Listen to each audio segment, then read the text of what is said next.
Hello, William Johnson here, and this is another percussion tutorial. In this episode, we are going over playing congas in the style of Rosanna by Toto. I know, it's long overdue.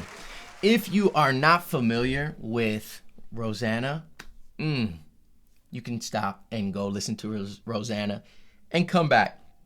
Don't know, actually, I'd rather you stay here, but yeah, it might help to know the song. All right, great song. All the 70s and 80s babies out there will know this song. And many of you that are younger will know this song perhaps too. I believe it came out around 1980. All right, so anyways, I've been meaning to get to this for a while, and here we are. So I'm going to show you how to play a groove that is inspired by the great Maestro Lenny Castro on congas. It's not a note-for-note transcription. However, there are a couple things that I'm going to show you that he does persistently throughout the track. There are a couple within this exception of some fills and some other areas. Again, it's not a note-for-note transcription, but it definitely pays homage to what he is playing on the track. So I'll play a little bit of this bass groove here, the bass line fundamental groove of what I'm going to show you, and then we can get into some variations as well as an exercise that I will show you and go over more in detail in another episode that will help this style of playing. All right, before I get ready to play this, don't forget to hit subscribe. Boy, was it a dad moment? Was it a senior moment? I've been calling it a dad moment. Lots of things on the brain. All right, don't forget to hit that subscribe button. I'd love to have you as a part of the subscription family. All right, so this is basically the base of what I'm going to show you.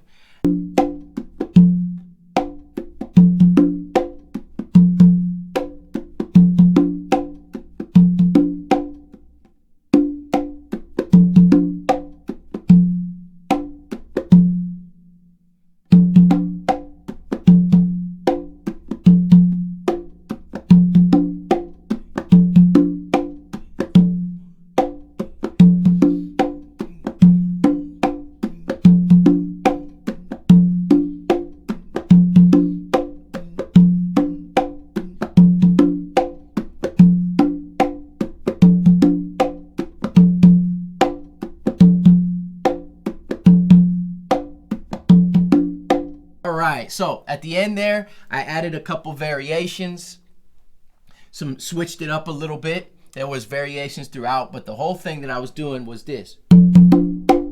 Okay? Now, here's the thing. I'm not actually, even though it sounds like I could be starting out 1, 2, 3, 4, 1, 2, 3, 4, 1, 2, 3. I'm not. I'm actually coming in on beat 4, okay? And I have a track that I made. That will show you how this fits with the drum set. And I added a little bass groove there. Very simple.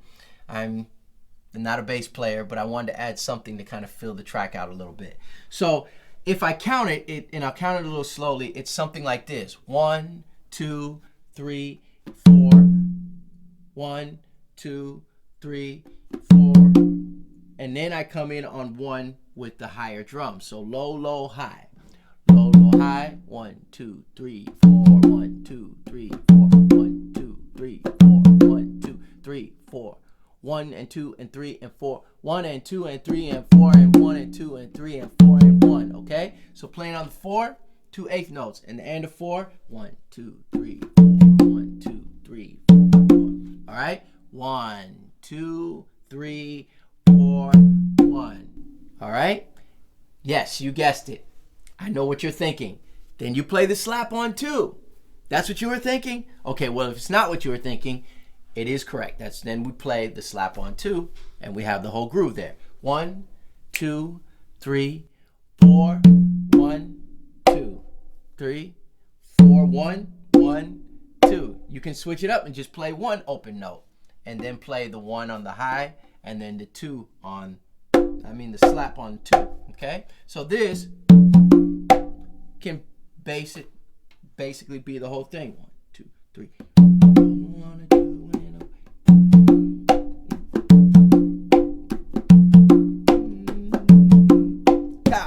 Now, the reason I'm playing the snare on 2, you'll see in the track, the slap on 2 is because the snare is playing on beat 3.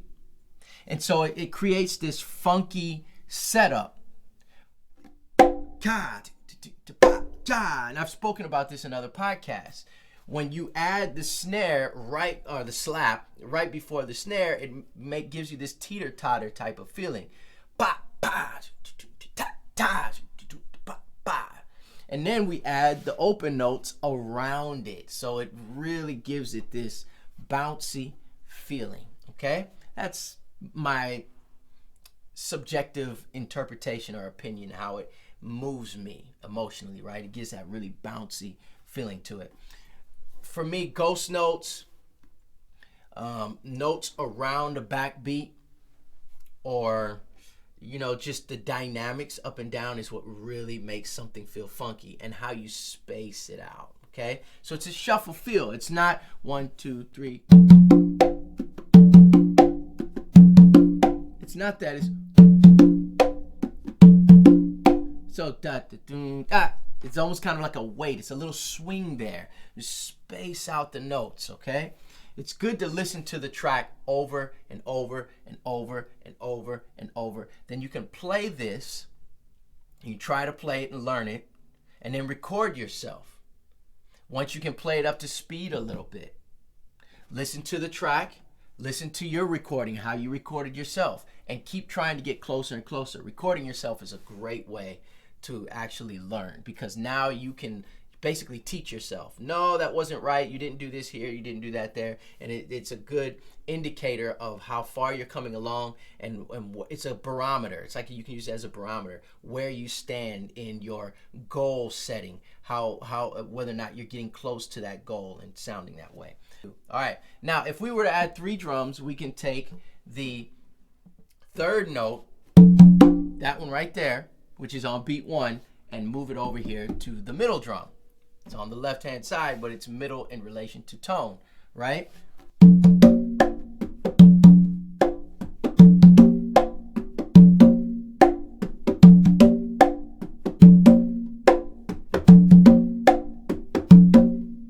Okay, now, what am I doing here with that variation?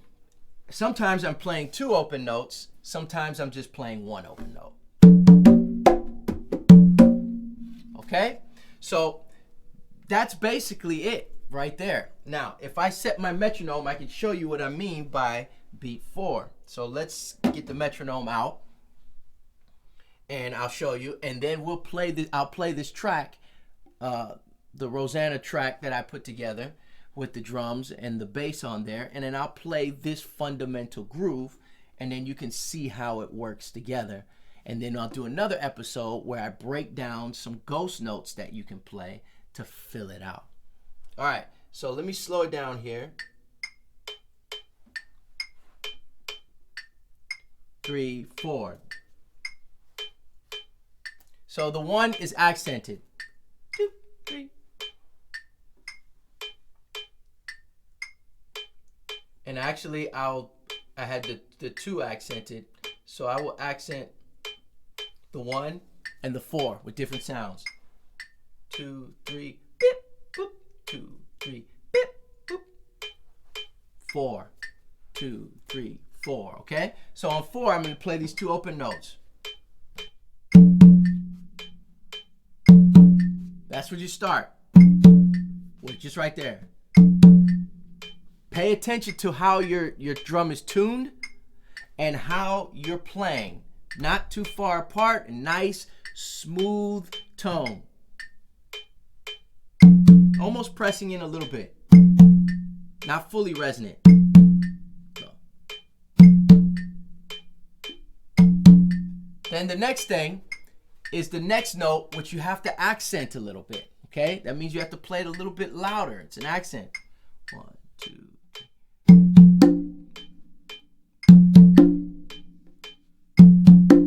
Not. It's got to have.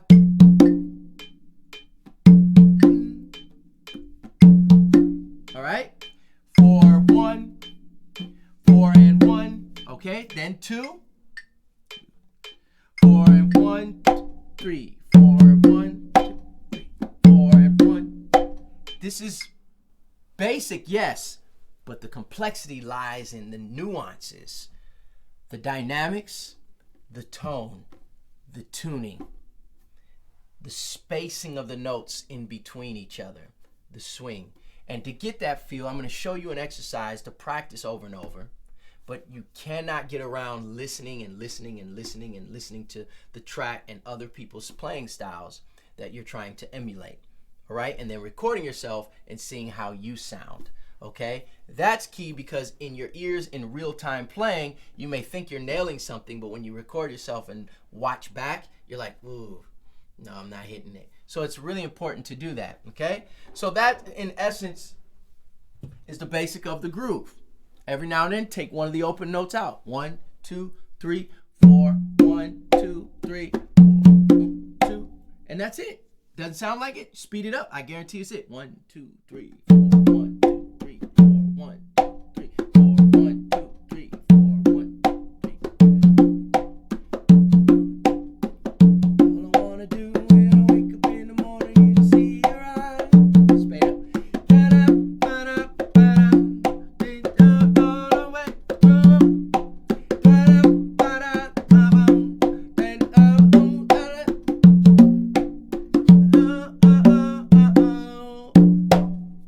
All right, let's play the track, and then we'll go on to part 2 later on. Thank you for watching. Watch this track right here that I play, and if you have any questions, let me know.